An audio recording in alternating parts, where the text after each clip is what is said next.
Hablaban con plomo y humo. Si alguien no vigilaba a su espalda, era hombre muerto. Pistoleros. La palabra lo dice todo. Peligro. Hombres con los que era mejor no encontrarse. Hombres violentos que derramaron sangre en la frontera americana. Earp, Masterson y Hitchcock, por nombrar solo unos pocos. Eran jueces errantes. Solamente tenían dos veredictos: no culpable o muerte. Vamos a examinar las herramientas y técnicas usadas por los hombres más desalmados del oeste. Pistoleros. A continuación en Pistoleros del Salvaje Oeste. Ah, y cuidado con la espalda.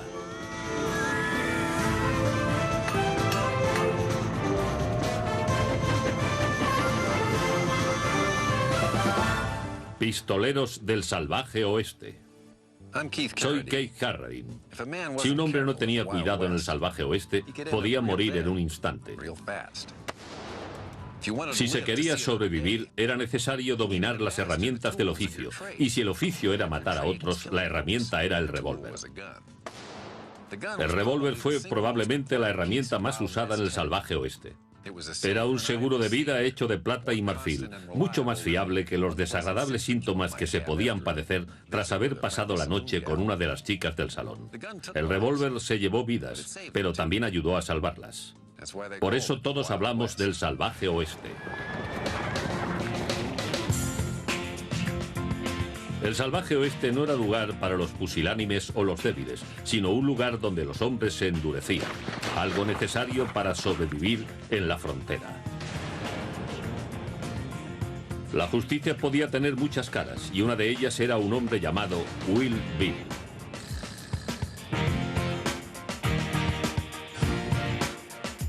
Todas las mañanas, James Balder Hickok vaciaba y recargaba sus revólveres Colt Navy de cachas de marfil. El hombre al que llamaban Wild Bill no era exactamente un salvaje, sino alguien que se preocupaba por salvar su pellejo.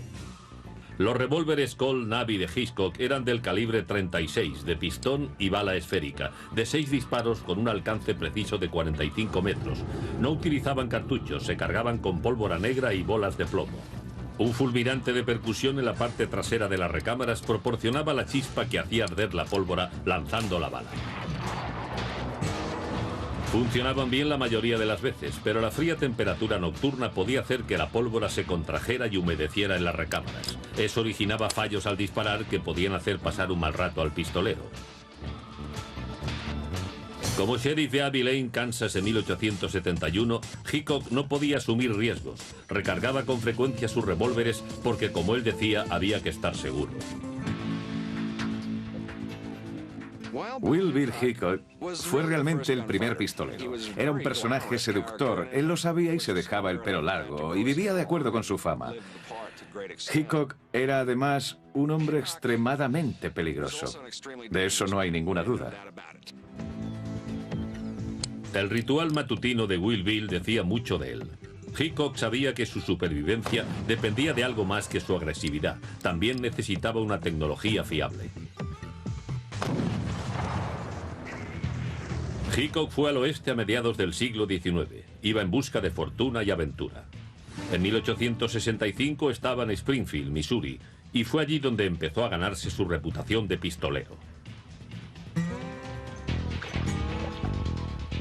En julio de 1865, Hickok perdió a las cartas con un jugador llamado Dave Tadd, pero no tenía dinero en efectivo para pagar. Para empeorar las cosas, ambos deseaban los favores de la misma chica, con lo que a su deuda se unía la disputa por una mujer. Tadd provocó a Wild Bill cogiendo su reloj de la mesa de juego y luciéndolo posteriormente. La provocación continuó durante un par de días y finalmente Tadd le dijo a Hickok que cruzaría la plaza del pueblo con el reloj en su bolsillo, a lo que Hickok le respondió: si los muertos andan, podrás hacerlo. Tadd ignoró la amenaza y cumplió su promesa. Apareció en la calle con el reloj de Hickok a la vista, pero los Colt Navy de Hickok le estaban esperando. Y se encontraron, probablemente en uno de los pocos duelos clásicos del Salvaje Oeste, en el que los hombres se encontraban frente a frente en una calle. Aunque nunca se identificó exactamente el arma que usó Tad, la mayoría supone que fue un revólver de pistón y bala esférica similar al de Wild Bill. Estos revólveres tenían una velocidad de salida del cañón de unos 990 kilómetros por hora. Pero en estos duelos se necesitaba más precisión que otra cosa. Los dos hombres desenfundaron y dispararon. Tad erró el blanco, probablemente debido a que disparó demasiado rápido. Hickok le metió una bala en el corazón a Tad desde una distancia de unos 68 metros, lo que, se mire como se mire, es un buen disparo. Fue un duelo clásico, uno de los incidentes más notables del viejo oeste, por dos razones. Primera, era muy poco habitual. Hollywood nos ha hecho creer que todos los duelos eran como este, pero los duelos cara a cara fueron muy escasos. Los pistoleros preferían disparar a sus enemigos sin previo aviso. No había caballerosidad en el oficio de pistolero. Si una persona iba detrás de otra, esta no le permitía que disparara primero o que mantuviera un duelo limpio. Era igual que en la actualidad. Hacían lo que hacen los gángsters de Los Ángeles. No se les ve por la calle con una K-47 diciendo «vamos a disparar a alguien». Y lo mismo ocurría entonces. El duelo de Hickok-Tad destacó en la historia del oeste debido al increíble disparo de Bill. Con las armas de fuego existentes en 1851 no era un logro insignificante. Este es el arma preferida de Bill Hickok, el revólver de pistón y bala esférica Colt Navy. Cuando Hickok lo empuñaba por sus cachas de marfil, tenía la vida de otro hombre a su merced. En su duelo con Dave Tad, Wild Bill acertó en el corazón de su rival desde una distancia de 68 metros.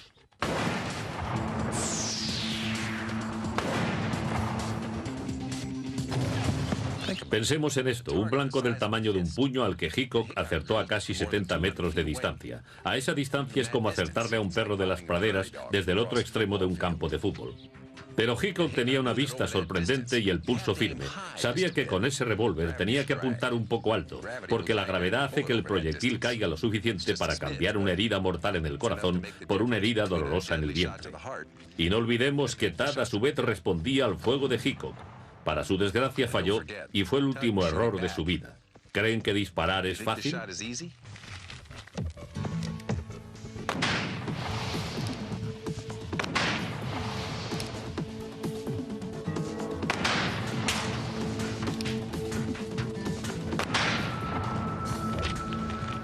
Bien, acerté una de 4. Creo que habría podido sobrevivir. El final del duelo de Wild Bill tenía un mensaje. Si alguien pensaba que podía enfrentarse a Hickok, estaba equivocado. A finales de la década de los 80, Bill Hickok encontró empleo como agente del orden en las ciudades ganaderas de Hays City y Abilene. Hubo hombres que trataron de matarlo, pero cayeron ante los revólveres de Bill, tanto ante sus Colt Navy como ante sus Smith & Wesson del calibre 32, que llevaba como armas de reserva. Podías ser muy rápido, podías tener mucha puntería, pero si te enfrentabas a un hombre tranquilo y decidido, eras hombre muerto.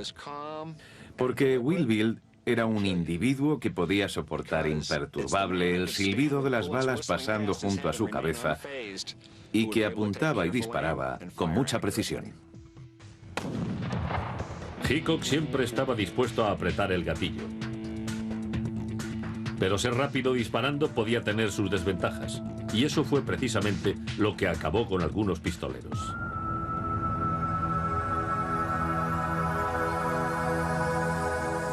Estamos a 5 de octubre de 1871 y Bill Hickok es sheriff de Abilene, Kansas. Al terminar el día oye disparos fuera del Salón Álamo. Se encuentra a Phil Coy, un pistolero. Coy está borracho y buscaba pelea. Cuando Hickok llegó, Coy estaba en la calle con un revólver en la mano. Decía que había disparado a un perro. Wild Bill no le creyó y se dispuso a sacar sus revólveres. Coy disparó primero, pero la bala pasó entre las piernas de Hickok. Este disparó mejor y mató a Coy allí mismo. No había terminado Coy de caer cuando Hickok oyó unos pasos tras de sí. Se volvió y disparó instintivamente, acertando a Mike Williams en la cabeza, matándolo en el acto. Al momento el mundo se desplomó encima de Hickok, porque Mike Williams, el hombre al que acababa de matar, era su fiel ayudante. Williams había oído el tiroteo y había acudido corriendo desde el otro lado del pueblo para ayudar a Bill. Hickok nunca pudo superar aquella tragedia. Perdió su puesto en Abilene y 5 años más tarde fue asesinado durante una partida de póker en Deadwood, Dakota del Sur. Le dispararon por la espalda, probablemente con un Colt Navy. Murió de una manera lamentable. Fue una tragedia inesperada. Los pistoleros como Will Bill Hickok podían enfrentarse a 2 o 3 enemigos a la vez, pero para hacerlo necesitaban un arma tecnológicamente más avanzada, un arma repetidora. Armas de repetición. Los primeros pobladores del oeste no disponían de ella. Solamente tenían pistolas de un solo disparo y había que recargarlas. Sin embargo, esos pioneros tuvieron que enfrentarse con frecuencia a nativos que poseían armas rudimentarias, pero que no estaban limitadas a un disparo por minuto. Los indios eran muy diestros con el arco y las flechas. Un buen tirador podía disparar 5, 6, 10 flechas por minuto, así que llenaba el cielo con ellas. La destreza de un indio con el arco le reportaba una gran ventaja frente a los primeros colonizadores, que no tenían armas que pudieran igualar su cadencia de disparo. Hasta que en 1836 un joven armero de Connecticut llamado Samuel Colt consiguió que la situación cambiara. Colt introdujo el revólver Patterson, una pistola con tambor giratorio que podía realizar 5 disparos sin recargar. El sistema Patterson introdujo un cambio en la cadencia de fuego. Colt ideó este sistema mientras vivió junto al mar. Cuando Samuel Colt tenía unos 14 años, pasó 2 años viviendo en la costa. Se fijó entonces en la rueda del timón que se usa para gobernar el barco y que en determinados momentos se fijaba para seguir un rumbo determinado. Este hecho le dio la idea de construir un tambor con recámaras que se detuvieran frente a un cañón único, y de esa manera nació el revólver de repetición. Fue como el Bill Gates de su época. Los ordenadores existían ya cuando Bill empezó a añadirles funciones. En la época de Colt ya existían los revólveres, pero él les añadió algunas peculiaridades. El Colt Patterson, por su avanzada tecnología, pasó a ser el favorito de los Texas Rangers. Este revólver se convirtió en una leyenda en Enchanted Rock. Durante el otoño de 1841, un ranger de Texas, Jack Hayes, subió a la cima de una gran formación de granito llamada Enchanted Rock para conseguir una mejor vista de la zona. Cuando descendía por ella, Hayes se encontró rodeado por un grupo de comanches hostiles. Provisto de un rifle de un solo disparo y de su nuevo revólver Patterson, el ranger se refugió y se dispuso a mantener un peligroso combate. Enchanted Rock, Texas, 1841. Separado de sus compañeros en una misión de exploración, Jack Hayes se encontró rodeado por un grupo de guerreros comanches. Hayes solo disponía de un rifle de un único disparo y un nuevo revólver, un Colt Patterson de 5 disparos. Los comanches utilizaban lanzas y flechas.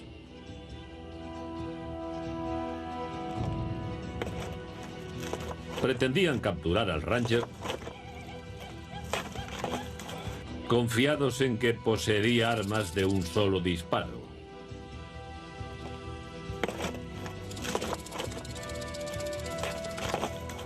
Esperaron y le asaltaron confiando en que hiciera el único disparo de que disponía para atacarle a continuación. Si Jack solo hubiera dispuesto de un rifle de un único disparo, los comanches le hubieran cortado la cabellera. Pero con su revólver de nueva tecnología consiguió desbaratar sus planes de ataque. Los comanches hicieron que disparara su rifle, pero esta vez Hayes no quedó indefenso, ya que él disponía de un Colt Patterson. El arma de repetición de Hayes detuvo el ataque de sus enemigos. Los comanches se desmoralizaron y se dispersaron cuando los compañeros de Hayes acudieron al oír el ruido de los disparos. Hechos similares con el Colt como protagonista hicieron que aumentara la demanda de armas de repetición en el oeste. 1847-1869. Más de 2 docenas de fabricantes introdujeron revólveres de repetición.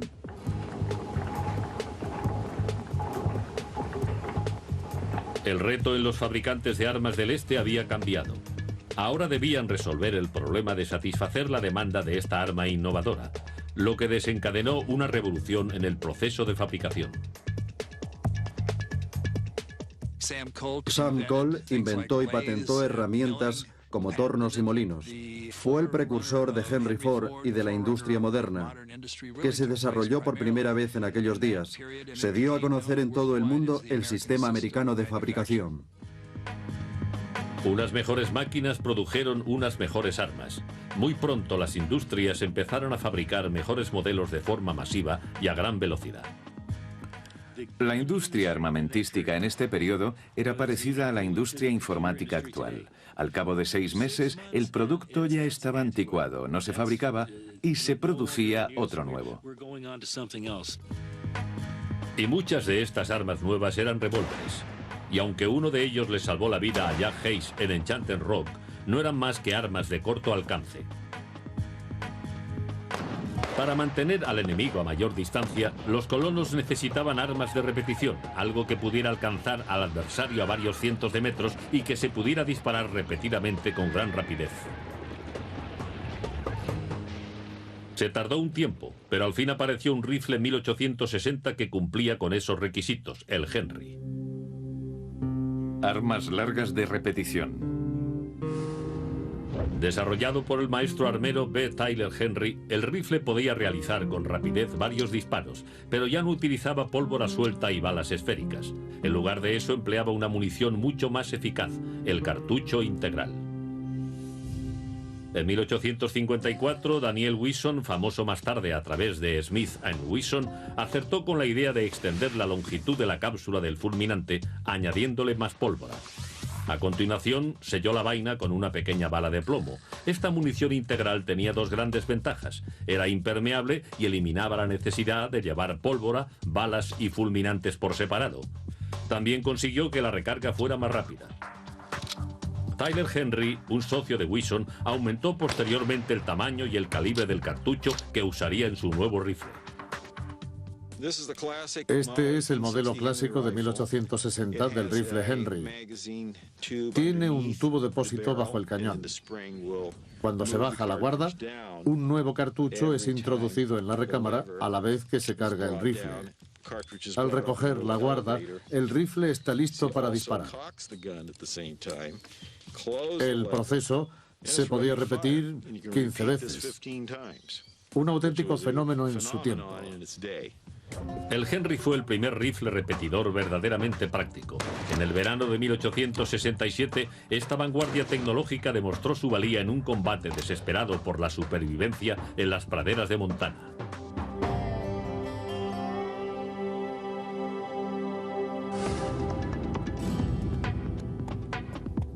El 12 de agosto de 1867, un grupo de 19 soldados y 6 civiles abandonó el fuerte C.F. Smith para recoger heno con el que abastecer al ganado del ejército. Fuerte Smith pertenecía a la cadena de fortificaciones que guardaban la ruta de Bozeman. Esta ruta pasaba justamente por la tierra de los Sioux Lakotas, por lo que el jefe Nube Roja había declarado la guerra a los intrusos. Nube Roja había reunido a cientos de guerreros para atacar coordinadamente varios puestos del ejército. En un apartado lugar de Highfield fue atacado el pequeño grupo de soldados y civiles. La única defensa que tenían aquellos hombres contra los fieros guerreros era un recinto rápidamente construido con madera y un arma casi desconocida en el oeste.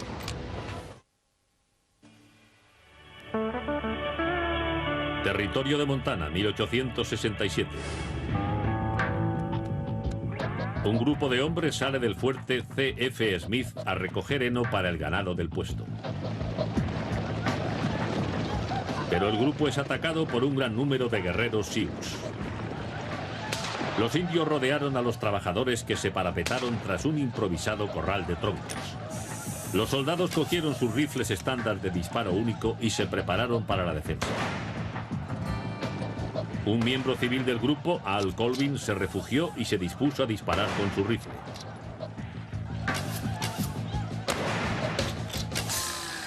Si Colvin se hubiera encontrado en aquella situación 5 años antes, hubiera tenido que disparar con un arma de un solo disparo.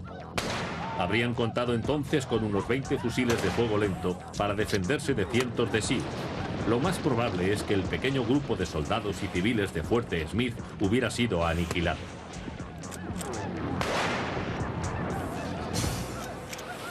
Pero estaban en 1867 y una tecnología mucho más depurada había llegado a manos de muchos colonos de la frontera, el fusil repetidor Henry. Y era precisamente un Henry el rifle que Colvin llevaba, además de munición en abundancia. Con un arma tan avanzada, Colvin creó inmediatamente una infranqueable barrera de plomo. Disparaba muy bien y a una distancia de hasta 70 metros mataba a un indio con cada disparo. Se calcula que debió matar entre 275 y 300 guerreros desde las 9:30 de la mañana hasta las 4:30 de la tarde. Frustrados por el rápido fuego dirigido contra ellos, los Sioux dejaron de atacar aproximadamente a las 5 de la tarde. Gracias al avance de la tecnología de los rifles y a la puntería de Colvin, 23 de los 25 miembros del grupo de trabajo pudieron regresar vivos a Fuerte Smith.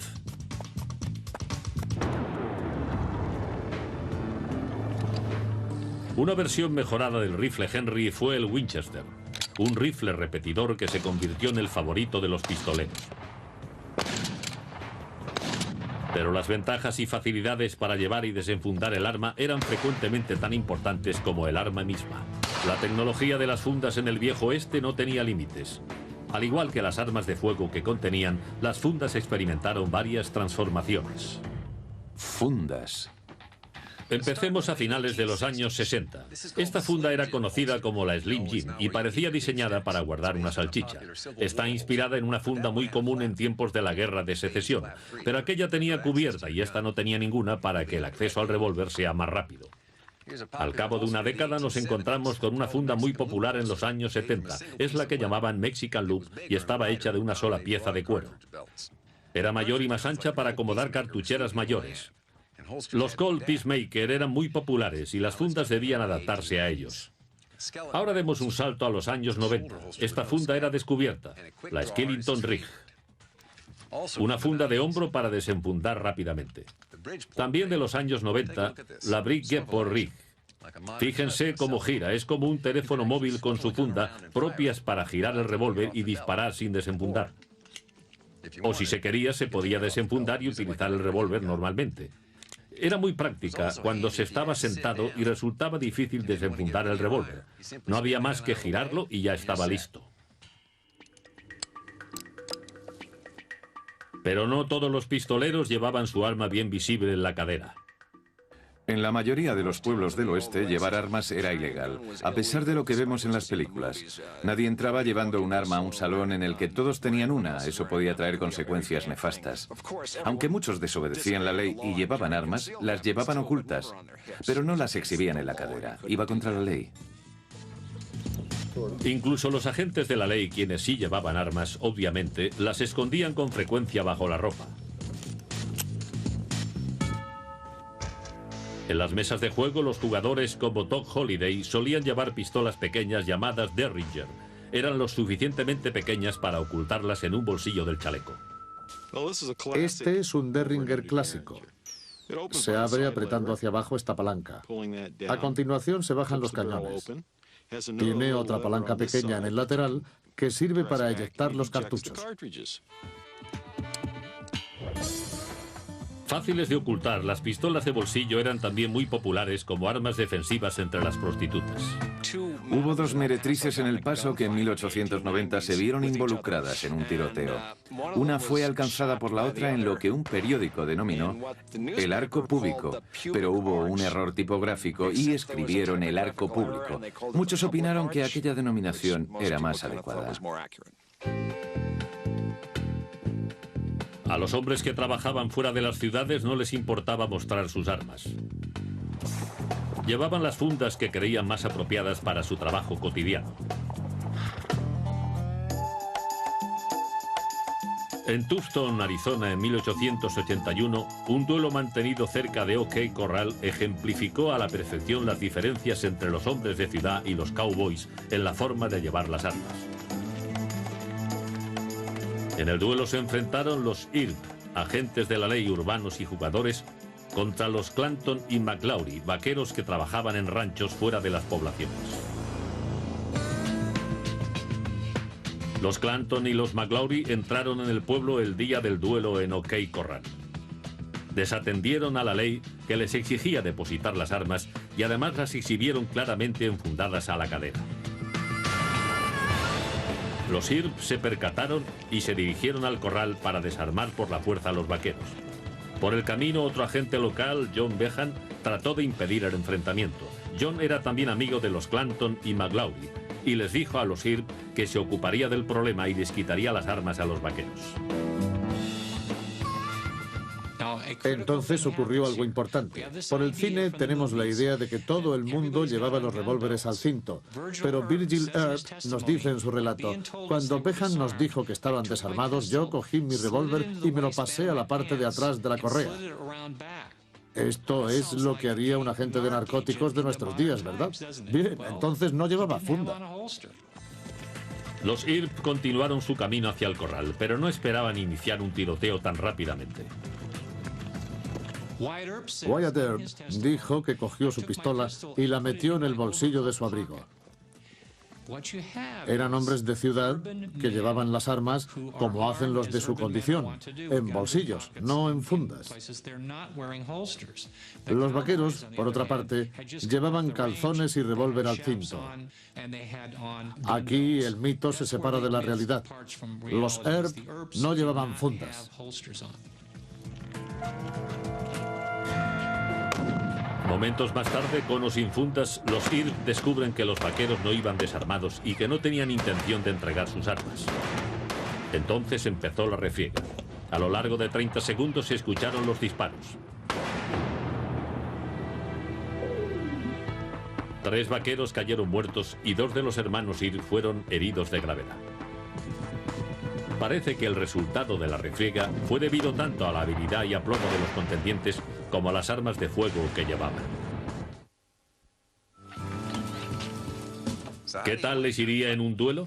El legendario pistolero Wyatt Earp tenía una estrategia. Él decía: cuando tengas prisa, espera un poco. El pistolero sabía que si tenía que matar a un hombre antes de que éste le matara a él, no se podían cometer errores. Cualquiera que empleara trucos extraños al desenfundar, lo más seguro es que acabara muerto. Pero con la práctica se alcanza la perfección. Algunos pistoleros conseguían realizar un truco en el momento oportuno, y entre estos había un tejano de mirada fría llamado John Wesley Harding. John Wesley Harding fue sin duda el pistolero más certero que existió. Muchos de aquellos hombres tenían una reputación falseada. Harding era la excepción. La mayoría de los historiadores están de acuerdo en que mató a su víctima número 40 en su 21 cumpleaños. Algo increíble. Por supuesto, de acuerdo con John Wesley, siempre fue una defensa propia. John Wesley Harding era hijo de un pastor protestante y se cree que mató a su primera víctima a la edad de 15 años.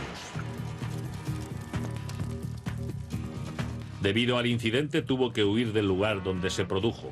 Se hizo vaquero y siguió las rutas por las que se llevaba el ganado del norte de Texas a Kansas. Para la mayoría de los vaqueros, el revólver de 6 tiros era una herramienta del oficio. Tenían que atravesar territorios salvajes y necesitaban armas para protegerse y proteger al ganado. A finales de los años 70, durante el siglo XIX, el revólver de 6 tiros más corrientes era el Colt Pacemaker. Disparaba cartuchos metálicos del calibre 45 y tenía un resorte de muelle para expulsar las vainas vacías. Smith & Wesson también fabricaba un revólver de 6 tiros similar llamado Model 3 American. Este era el revólver preferido de Wes Harding. Creía que era algo más que una herramienta de seguridad. Practicaba con él siempre que se le presentaba la ocasión. Adquirió una puntería extraordinaria y de vez en cuando hacía malabarismos con su revólver. No tardó el joven en emplear su arma contra aquellos que él creyó merecedores de un castigo. Camino de Kansas, mató por lo menos a media docena de personas, incluyendo a 5 vaqueros en una refriega en el río Little Arkansas. De hecho, en aquellos tiempos, mucha gente le llamaba Little Arkansas debido a la gente que mató allí. Parecía que a Harding le gustaba matar, lo llevaba en la sangre.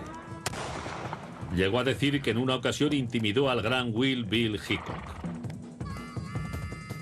En sus memorias, Harding dijo que se hizo amigo de Wild Bill cuando Hickok era sheriff de Abilene, Kansas, en 1871. Bebían y salían con chicas, iban juntos de juerga. Como en la mayoría de las poblaciones ganaderas, en Abilene estaba prohibido llevar armas dentro del recinto de la ciudad. Como sheriff de Abilene, Hickok debía velar por el cumplimiento de la ley.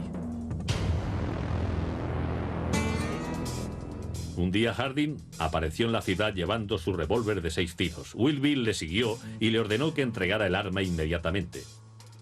Con una sonrisa maliciosa, Harding sacó su revólver de la funda y se lo ofreció a Bill por la parte de la empuñadura. Pero cuando Hickok fue a cogerlo, Harding le dio la vuelta y apuntó con él a Wild Bill. ¿Ocurrió o no ocurrió así? Donde únicamente se menciona es en la autobiografía de Harding. La mayoría de los historiadores creen que eso no sucedió. Yo creo que sí, así era Harding. Harding no trató de amenazar a Hickok, solo quería impresionarlo. Quería que Hickok le diera unas palmaditas y le dijera: maldita sea, no sabía que podías hacer eso. Ha estado muy bien, tío. Y hablando de malabarismos, vamos a encontrarnos con el campeón mundial de juegos de revólver, Joey Dillon. ¿Cómo estás, Keith? Hola, Joey. Obviamente parece que sabes cómo manejar el revólver.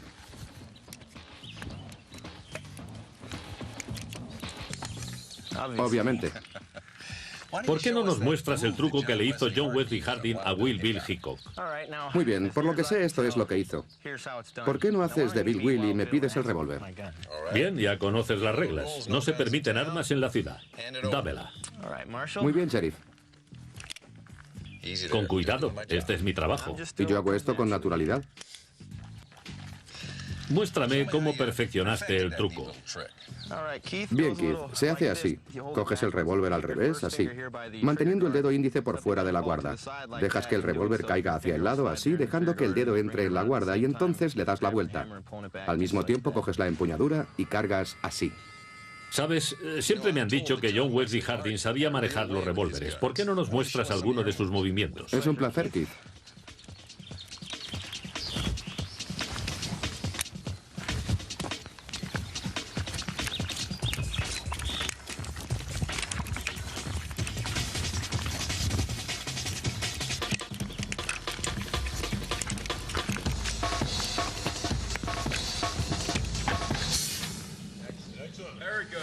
Impresionante, gracias por la demostración.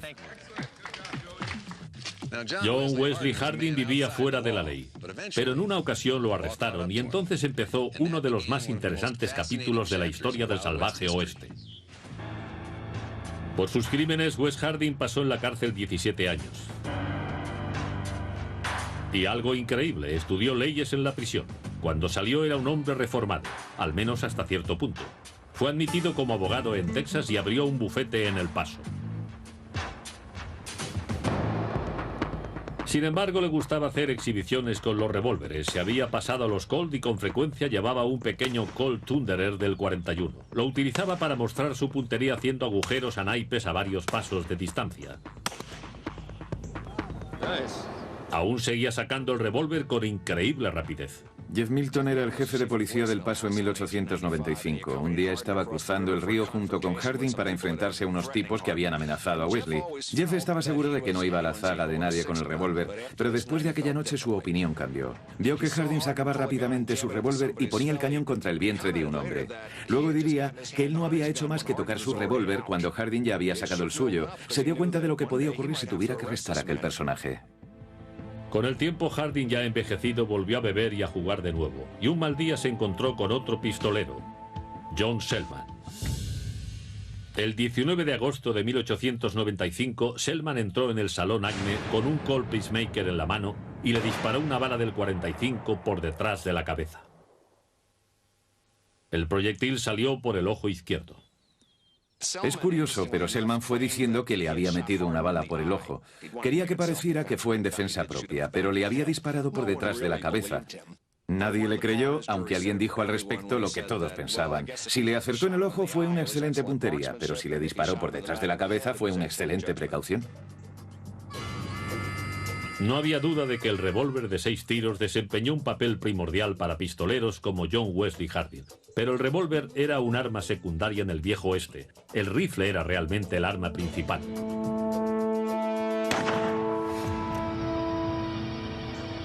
El 7 de septiembre de 1876, 8 bandidos, antiguos combatientes de la Confederación, divididos en grupos, se dirigieron a la pacífica comunidad agrícola de Northfield, Minnesota. Esos rufianes estaban muy lejos de su casa en Missouri, pero según se decía, Northfield tenía un banco que rebosaba dinero yanqui. Aquellos pistoleros sureños, dirigidos por Jesse James y Cole Younger, mantuvieron una guerra personal contra los bancos y trenes norteños durante al menos 10 años. Los hermanos James y los hermanos Younger formaron el sindicato del crimen de más éxito que saliera de la guerra de secesión. Robaron impunemente trenes, bancos y diligencias, incluso recintos feriales. Nadie pudo detenerlos porque las gentes de Missouri les ofrecían refugio en sus casas. Básicamente, sus tácticas consistían en llegar por sorpresa a una ciudad, disparar a discreción, entrar en el banco, coger el dinero y salir corriendo de la ciudad. Pero la incursión en Northfield sería diferente. La ciudad había sido avisada y la suerte de los hermanos James y Younger estaba a punto de cambiar. Northfield, Minnesota, 1876. La banda de los James Younger de Missouri, que llevaron sus tácticas de proscritos al norte, confiaba en que los bancos de las pacíficas comunidades de Minnesota fueran presa fácil. La banda se separó en grupos e intentó asaltar al First National Bank de Northfield. Era un buen objetivo. En el banco había miles de dólares. Pero lo que no tuvieron en cuenta es que estaban en la temporada de caza. Y tampoco contaron con la tenacidad de los de Northfield y Minnesota. Y se metieron de cabeza en un avispero. La banda entró en el banco, pero aunque lo intentaron, no pudieron conseguir que el cajero abriera la caja fuerte. Alguien de la ciudad se dio cuenta de lo que ocurría y salió a la calle gritando: «¡Coged las armas! ¡Están robando el banco!». Los pistoleros fallaron el intento de robo y trataron de huir, pero la gente de Northfield estaba armada y preparada. Cogieron rifles de caza que les prestaron en una tienda local. Y desde luego les hicieron daño, porque eran rifles en toda regla. Los rifles tienen gran alcance y precisión y pueden dispararse desde una distancia más que prudencial. Si los ciudadanos de Northfield hubieran escogido revólveres, es probable que el resultado de la incursión hubiera sido diferente. Los revólveres de aquella época no tenían precisión más allá de los 45 metros. Con ellos, los defensores de Northfield hubieran necesitado estar mucho más cerca de la banda para acertar el tiro. Como los del grupo James Younger eran asesinos experimentados, muchos ciudadanos podrían haber muerto y la banda quizás hubiera escapado sin problemas. En lugar de eso, los bandidos salieron llenos de agujeros. 3 de ellos murieron intentando escapar, y todos, menos Jesse James, resultaron heridos. Pero aunque el rifle ayudó a que fracasara el robo de Northfield, el arma tenía una gran limitación. Requería cierta puntería por parte del tirador. La escopeta era más tolerante y se convirtió en una de las armas más mortíferas del oeste. La mayoría de estas escopetas eran de 2 cañones y se abrían para cargarlas por la parte trasera. Esta escopeta debe ser del año 1870 aproximadamente. Es un modelo de cartuchos. Se abre bajando esta palanca. Eyecta los cartuchos, se cargan los nuevos y se cierra. Los martillos se activan manualmente uno tras otro. Tiene 2 gatillos. Se pueden hacer 2 disparos seguidos o los 2 a la vez. 2 cañones y 2 gatillos proporcionaban el doble de disparos sin necesidad de recargar. Las escopetas disparaban cartuchos cargados con perdigones o postas.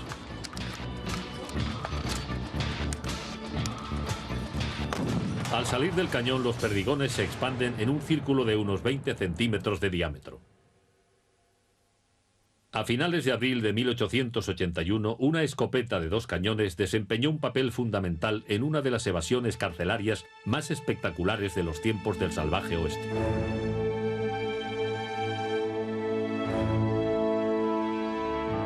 Un joven bandido llamado Henry McCarthy, más conocido como Billy el Niño, estaba preso con grilletes en las muñecas y en los tobillos. Se encontraba en el 2º piso del juzgado del condado de Lincoln. Billy iba a ser ejecutado. El 21 de abril, alrededor de las 6 de la tarde, el juzgado estaba vacío a excepción de Billy y de su vigilante, el agente J.V. Bell. Todo el mundo estaba al otro lado de la calle cenando. Billy pidió ir al servicio, que se encontraba en la parte de atrás. El agente Bell no puso inconveniente. Fue un error fatal. Billy aprovechó la oportunidad que se le presentaba. O bien cogió un arma que le habían escondido, que como dijo Pat Garrett en su autobiografía, es la tradición local de Lincoln, Nuevo México, o salió corriendo escaleras arriba delante de Bell, forzó la puerta que guardaba las armas y apuntó con una a Bell que subía por las escaleras. Independientemente de cómo Kid consiguió el arma, la disparó contra el agente Bell y lo mató. Y todavía no había terminado. A continuación cogió una escopeta perteneciente a Bob Ollinger, otro agente al que Billy odiaba. A Ollinger le gustaba hacer ostentación de su escopeta delante de la cara de Billy. Ollinger provocaba a Billy con los 2 cañones y le hablaba de los cartuchos con que estaban cargados. Y le decía que le gustaría dispararle si trataba de escapar. Ollinger estaba cenando al otro lado de la calle cuando oyó el disparo que acabó con Bell. Cruzó corriendo la calle hacia el juzgado y se puso directamente en la línea de fuego de su propia escopeta. Cuando pasó por debajo de la ventana de las escaleras, oyó una voz que le decía alegremente: «Hola, Bob». Miró hacia arriba y se encontró con el fuego de los cañones de su escopeta. Fue alcanzado en la cara y en el pecho por 18 perdigones que pusieron fin a su relación con Billy. Sorprendentemente, Billy no tuvo que escapar de forma inmediata. Hacía poco que en la zona habían ocurrido varias escaramuzas y el muchacho había participado en ellas con su Winchester, su Colt Peacemaker y el Colt Thunderer del 41, destacando siempre por su valentía. Hizo entonces muchos amigos y por eso los habitantes de la ciudad le permitieron que dedicara alrededor de 1 hora a liberarse de los hierros. A continuación preguntó si le podían prestar un caballo. Algunos dicen que lo robó. El hecho es que lo pidió prestado y a los 2 días el animal regresó. En cualquier caso, 1 hora después de matar a sus guardianes, salió tranquilamente de la ciudad y, según los testigos, iba cantando. 78 días después de escapar, el sheriff del condado de Lincoln, Pat Garrett, encontró a Billy desarmado en Fuerte Summer, Nuevo México, y le disparó en la oscuridad con un Colt Peacemaker. Fue un violento fin para una violenta vida. Billy el Niño solo tenía 21 años.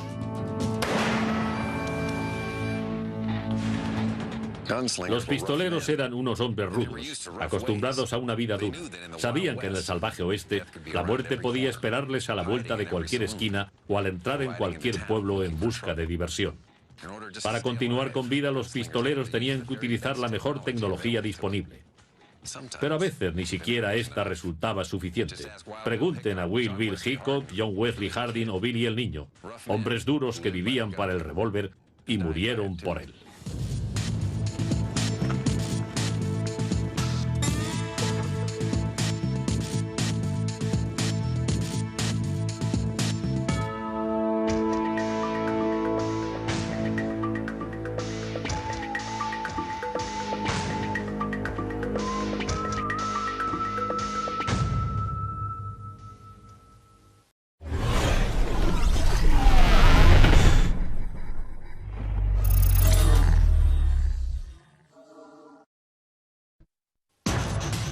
Hablaban con plomo y humo.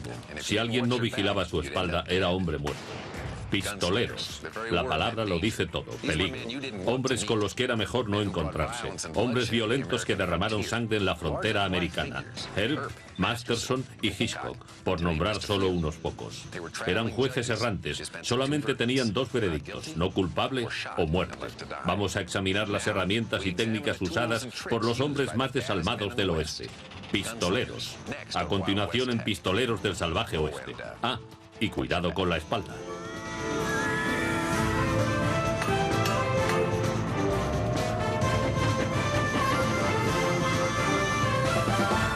Pistoleros del Salvaje Oeste. Soy Keith Carradine. Si un hombre no tenía cuidado en el salvaje oeste, podía morir en un instante. Si se quería sobrevivir, era necesario dominar las herramientas del oficio. Y si el oficio era matar a otros, la herramienta era el revólver. El revólver fue probablemente la herramienta más usada en el salvaje oeste.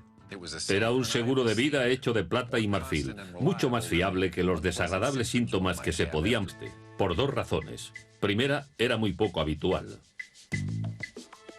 Hollywood nos ha hecho creer que todos los duelos eran como este, pero los duelos cara a cara fueron muy escasos. Los pistoleros preferían disparar a sus enemigos sin previo aviso.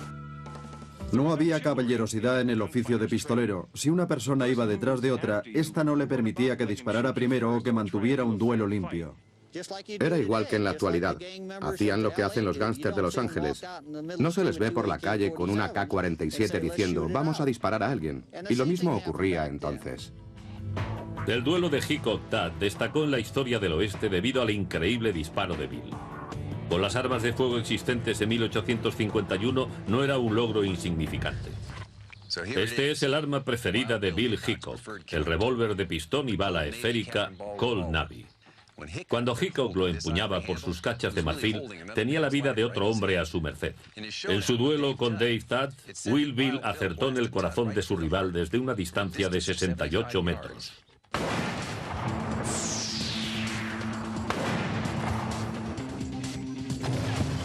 Pensemos en esto, un blanco del tamaño de un puño al que Hickok acertó a casi 70 metros de distancia. A esa distancia es como acertarle a un perro de las praderas desde el otro extremo de un campo de fútbol.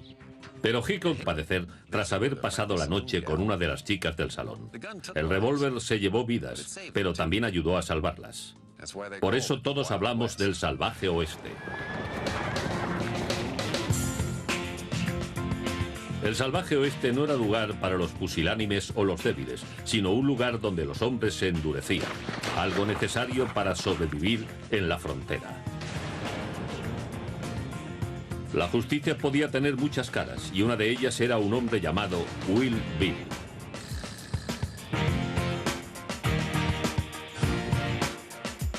Todas las mañanas, James Balder Hickok vaciaba y recargaba sus revólveres Colt Navy de cachas de marfil. El hombre al que llamaban Will Bill no era exactamente un salvaje, sino alguien que se preocupaba por salvar su pellejo. Los revólveres Colt Navy de Hitchcock eran del calibre 36, de pistón y bala esférica, de 6 disparos con un alcance preciso de 45 metros. No utilizaban cartuchos, se cargaban con pólvora negra y bolas de plomo. Un fulminante de percusión en la parte trasera de las recámaras proporcionaba la chispa que hacía arder la pólvora lanzando la bala. Funcionaban bien la mayoría de las veces, pero la fría temperatura nocturna podía hacer que la pólvora se contrajera y humedeciera en las recámaras. Eso originaba fallos al disparar que podían hacer pasar un mal rato al pistolero. Como sheriff de Abbey Lane, Kansas en 1871, Hickok no podía asumir riesgos. Recargaba con frecuencia sus revólveres porque, como él decía, había que estar seguro. Will Bill Hickok fue realmente el primer pistolero. Era un personaje seductor, él lo sabía y se dejaba el pelo largo, y vivía de acuerdo con su fama. Hickok era además un hombre extremadamente peligroso. De eso no hay ninguna duda. El ritual matutino de Will Bill decía mucho de él.